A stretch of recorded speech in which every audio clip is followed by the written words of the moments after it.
Hi everybody, my name is Hannah and this is Pepper and Pine, and I have a project to share with you today. We are in the middle of our botany main lesson block and we are using these books as inspiration for this project. We're going to be making mini mushrooms, painting them and mounting them. So I'm sharing with you some of the books that we're using. You can find the complete list down in the description box below, as well as on my website at the blog post that accompanies this video. I'm using my Super Sculpey lightweight oven bake clay and some acrylic paints for this project. Now I love this oven bake clay. It is super soft and really easy to work with. I am working with my children and this product is super great for this kind of project, and it's really easy to mold versus other clays that are a little bit more difficult to warm up and to use. I've got a variety of tools here to help me. I'm just using what I have on hand. I thought this project was going to be really fast and easy, but it turned out to be a little bit more challenging than I expected. So I ended up making 2 sets of all of the mushrooms so that my daughter could paint her set and I could paint a set as well. And here I am just using a pencil just to make the little cap of this mushroom. It worked out really well. We had to make quite a few of them for some of the specimens that we were doing. Now, this is an artistic representation, so these aren't going to be scientific representations of these mushrooms, these different species. Now, one thing that I might say that I could have done differently to help us along in this project is to label them as I was going through, because I made them all, then painted them, and I did not label them before I baked them. So by the time they were ready to be baked, I wasn't sure which one we were painting. Okay, so it only takes about 20 minutes to bake. You just want to follow the manufacturer's recommendations on the temperature and the time. This is what they look like when they are done, but we're going to glue different pieces on rather than baking them together, because they would get deformed if you tried to put these caps already onto the stems. They're not actually stems scientifically, but this actually worked out really well to glue them on afterwards. They stayed well in place. We've had this hanging on our homeschool room for quite some time and none of them have fallen off. So here comes the fun part, and that is painting them.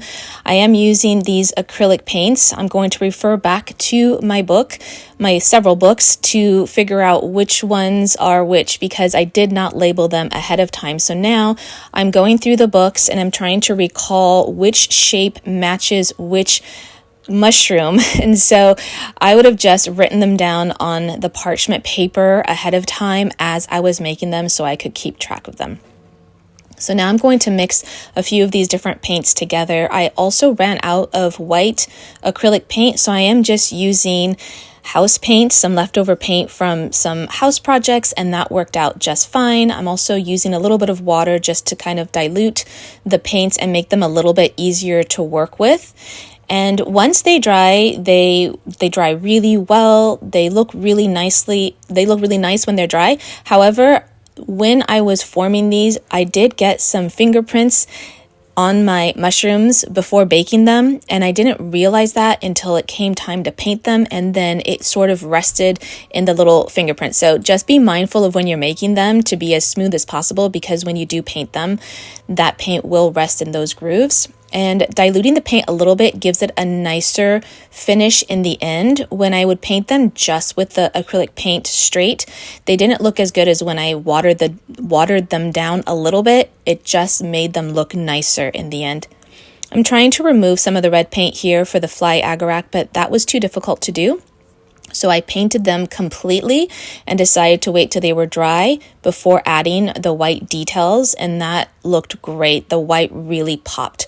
So now we have a lot of like the tiny, almost like button mushrooms, but they're of different species and varieties. So I'm just adding the dots to some of them and leaving other ones without.